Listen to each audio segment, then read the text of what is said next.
Diretamente da Grande Itapetininga para todo o universo, começa agora o Trigal Podcast.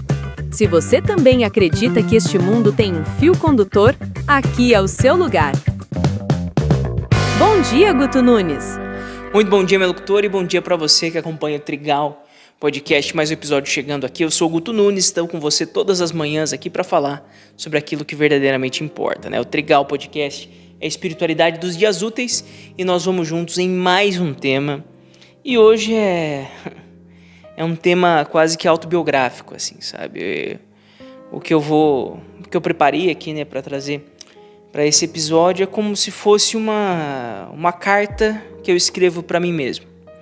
É como se eu de hoje, né, o Guto de hoje, pudesse falar com o Guto dos 12, 13 anos e explicar para ele, né, algumas situações que naquela época não pareciam tão claras assim, né? E a grande questão é explicar a respeito da rebeldia, né, ou da pseudo-rebeldia que atinge a todos nós. Eu tenho certeza que você também já passou por esse momento. Se você está passando por esse momento, entenda um pouquinho o que eu vou dizer aqui, né? Muito do que eu vou dizer é apoiado num artigo, né, que se chama O Imbecil Juvenil. É um artigo que foi publicado no Jornal da Tarde em 98 pelo filósofo Olavo de Carvalho, né? Ele que tem um livro, esse artigo, ele está compilado, né? Ele faz parte do grupo de artigos que foi compilado num livro chamado O Mínimo que Você Precisa Saber para Não Ser um Idiota. O nome é ótimo, cara.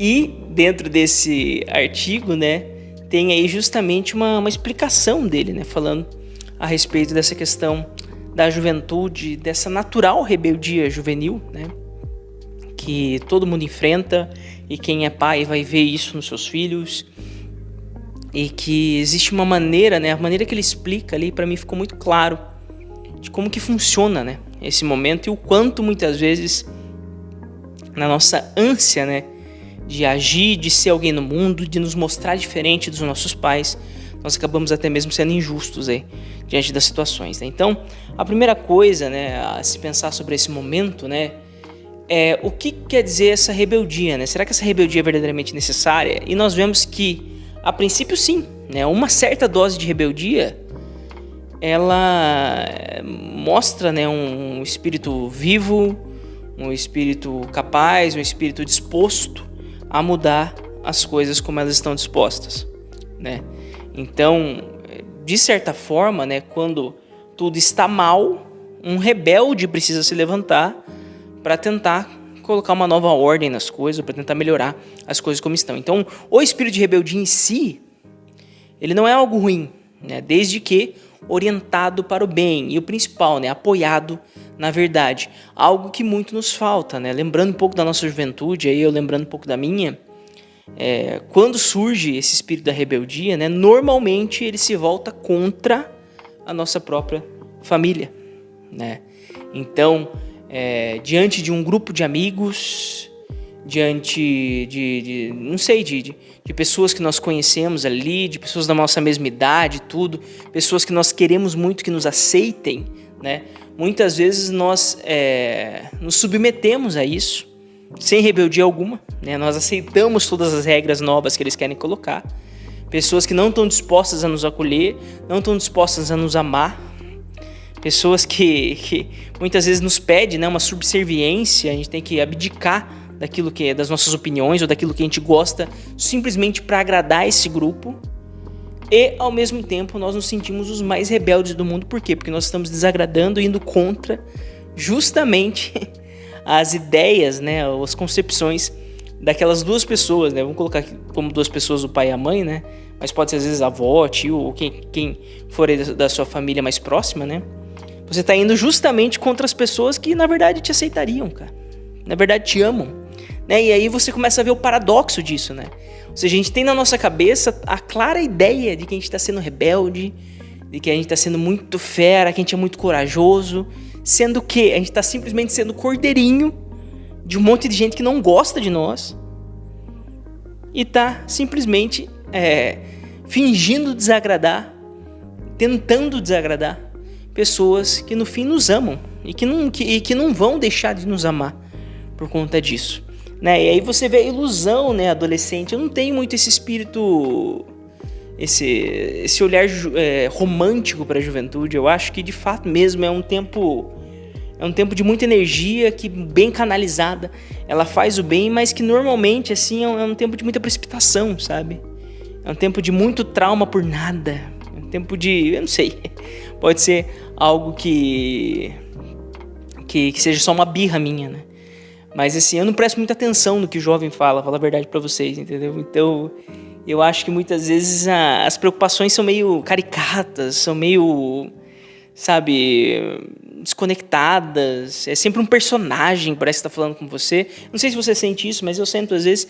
E é triste, porque muitas vezes a pessoa que mais precisa, né, de uma orientação, de uma escuta atenta, de tirar todas essas máscaras, é justamente o jovem, né?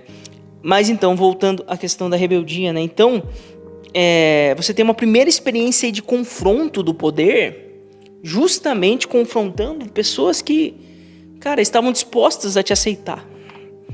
Pessoas que, na verdade mesmo, você não está vencendo-as. Você está simplesmente desagradando essas pessoas. E justamente aquelas que querem se impor sobre você, aquelas que querem apagar a tua individualidade, aquelas que querem fazer com que você seja outra pessoa para poder se encaixar, a essas você aceita, você se deita, você deixa que elas pisem em cima de você. Veja se na tua história não foi assim. Comigo foi assim, né? Quantas escolhas eu fiz para simplesmente agradar meu grupo, né? Quantas coisas eu deixei de gostar, deixei de expressar para agradar meu grupo. Pra você ter uma ideia, uma coisa que aconteceu comigo, relacionada à música, né? Minha vida é muito...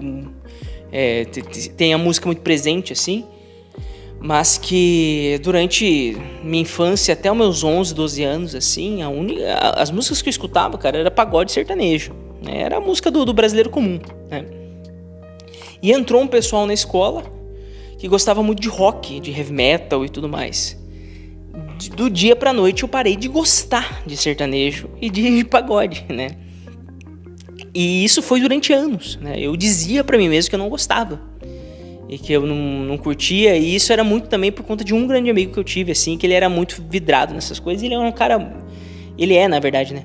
Um cara muito... que sei lá, que tem muita presença, assim, sabe? Tem um cara que, pô, todo mundo quer ser meio como ele, assim, sabe? Então, durante muito tempo eu fiquei nessa maneira, sabe?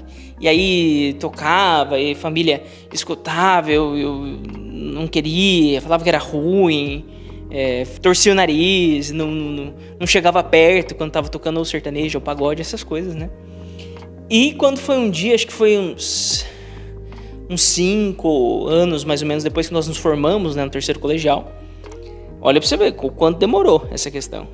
Uns 5 anos, mais ou menos, depois, eu encontrei com esse rapaz. É claro que assim, eu já tinha ido para outros gostos musicais, tudo. Não tava mais tão vidrado assim no rock e no metal. Mas nós um dia reunimos o pessoal da classe, assim, os mais chegados assim da classe, fomos almoçar junto e tal. E eu fui no carro dele. E no carro dele tava tocando sertanejo, cara. Ele tava curtindo o sertanejo. Ele falou, não curto mais rock e tal, não sei o que, tô curtindo agora sertanejo. E aquilo foi uma quebra pra mim, assim, muito clara, que eu falei, quanto eu fui tonto, quanto eu fui trouxa durante tantos anos, querendo me adaptar, negando aquilo que eu gostava. Sendo que, eu sempre gostei dessas coisas. E também gosto de rock, também gosto de heavy metal, entendeu? Não é um problema, exatamente, entendeu? Até foi bom eu ter essas influências, é uma música que eu gosto bastante.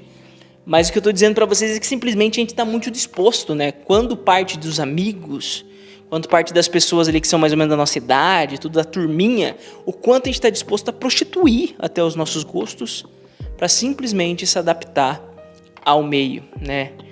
E diante disso também, falando dessa geração, né? Dessa forma, né?